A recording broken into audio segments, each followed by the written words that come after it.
Léa Lisa Westerhoff, je travaille pour RFI. Pour vous ramener sur un terrain plus politique, Monsieur Ousmane Sonko, est-ce que vous pensez, comme le président l'a dit samedi lors de l'Assemblée générale de la coalition Diomaye, que vous n'avez qu'un seul adversaire qui est l'opposition?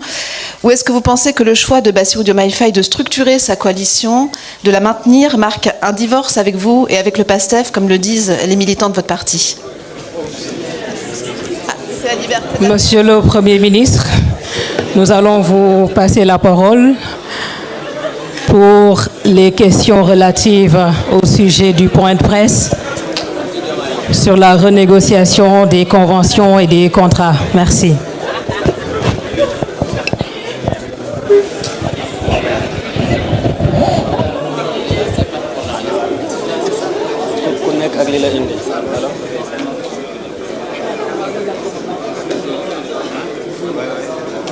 Merci. Je pense que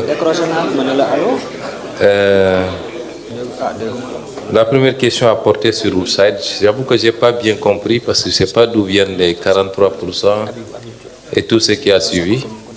Je n'ai pas bien compris. Monsieur le ministre, si vous avez mieux compris.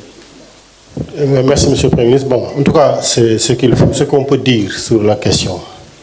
C'est qu'il faudrait comprendre dans le secteur pétrolier l'origine. Ça c'est une vision synoptique qu'on va essayer rapidement de donner.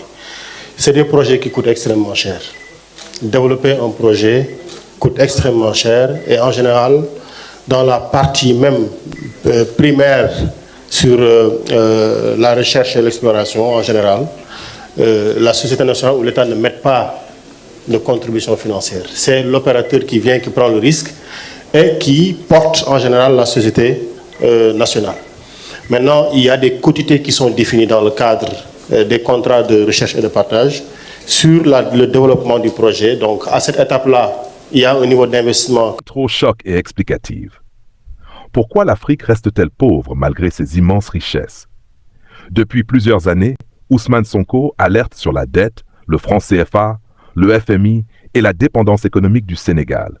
Aujourd'hui, avec les révélations sur la gestion passée sous l'ère de Macky Sall, le débat revient plus fort que jamais. Dette publique en hausse, dépendance au financement extérieur, pression du FMI, franc CFA et souveraineté monétaire, ressources africaines exploitées. Dans cette vidéo, nous allons comprendre pourquoi le Sénégal fait face à de lourds défis économiques malgré ses ressources naturelles, son pétrole, son gaz et son potentiel énorme.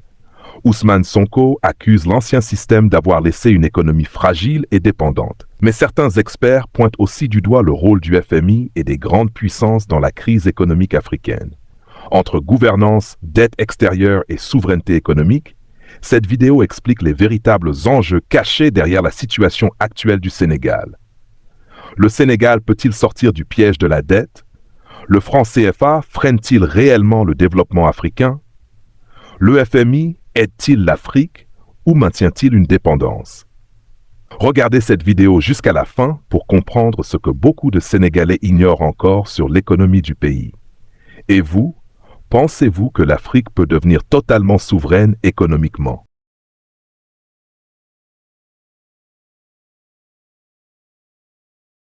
Les renégociations, il faut comprendre qu'il peut y avoir plusieurs axes de renégociation. Le premier axe, c'est l'aspect juridique, qui est le plus important pour moi, parce que c'est celui-là qui peut nous permettre d'aboutir quelquefois même à la reprise d'un certain nombre de permis. Nous avions beaucoup travaillé sur ces questions-là et nous avions dit, pour tous les permis qui ont été attribués en violation de la loi, nous donnerons tous les moyens pour les reprendre. Et nous sommes en train de le faire. Je vous ai cité tantôt un certain nombre de permis qui ont été retirés de 2024 à maintenant. Et je vous ai parlé aussi d'un bloc extrêmement important. Rien que ce bloc, la récupération de Yakateranga, la reprise de Yakateranga et du phosphate, rien que ces deux-là auraient pu suffire à la renégociation. Rien que ces deux-là. Il est bon que les gens comprennent l'impact. Vous avez Yakateranga, dont une partie des réserves est déjà prouvée. Cette partie qui est prouvée pour nous permettre d'alimenter de manière autonome notre politique industrielle sur les 30 prochaines années. Rien que Yakateranga. Il faut qu'on comprenne les enjeux. Et il est évident que les réserves à prouver sont encore extrêmement importantes. 2,5 ou 2,7 TCF sur 27 de réserves projetées. Vous comprendrez la marge que nous avons. Donc, sur les attributions qui ont été faites en violation de la loi, ça c'est l'aspect juridique. Il peut y avoir des problèmes d'ordre technique sur la réalité des investissements réellement consentis. Il peut y avoir des problèmes financiers ou fiscaux. Vous avez entendu des redressements fiscaux qui aujourd'hui font l'objet d'arbitrage. C'est autant d'éléments qui peuvent structurer les relations entre l'État et ces entreprises. Et nous sommes en train de tirer le meilleur profit possible de cette relation avec ses partenaires, tout en évitant, quelqu'un a posé cette question. Notre souhait, c'est d'aboutir à des compromis. Nous essayons le mieux possible et le plus possible d'aller vers ces compromis. Pas de compromission, mais des compromis. Les constats sont faits et une fois qu'ils sont faits, nous invitons nos partenaires autour de la table de discussion. Et pour répondre par ricochet à celui qui a demandé que beaucoup de ceux se disent qu'ils attendent le comité, il y a des négociations avec tout le monde, sans exception. BP, Cosmos, on vous a dit ici ce qu'on est en train de faire avec Cosmos, le compromis qu'on a trouvé sur les semaines ou mois à venir. En tout cas, je ne pense pas qu'on sortira du mois de juin. Aussi bien Cosmos que Petrosen sortiront. L'État du Sénégal reprendra son bien et verra avec qui il travaillera, certainement notre opérateur national. Donc, nous discutons avec tout le monde. Maintenant, les canaux de discussion peuvent différer. Pour certains, nous laissons le ministère et Petrosen conduire les discussions. Pour d'autres, c'est le comité. Mais ils sont tous en contact avec l'État du Sénégal et les négociations se poursuivent. Et ça, c'est ça notre stratégie.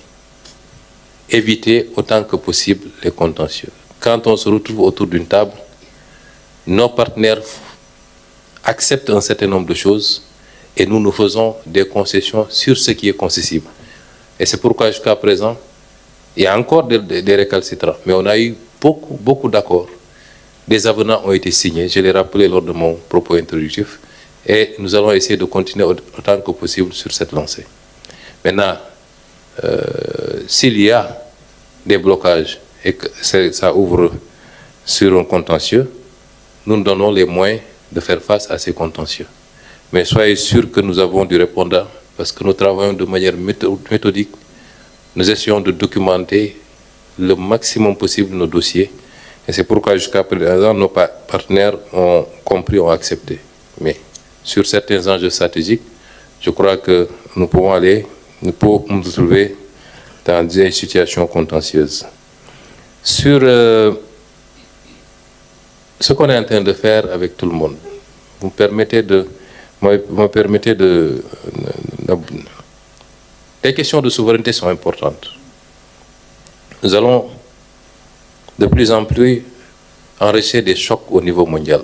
Si ce n'est pas les pandémies, c'est les guerres fomentées, déclenchées, et malheureusement avec leur lot d'impact très négatif sur tous les pays du monde.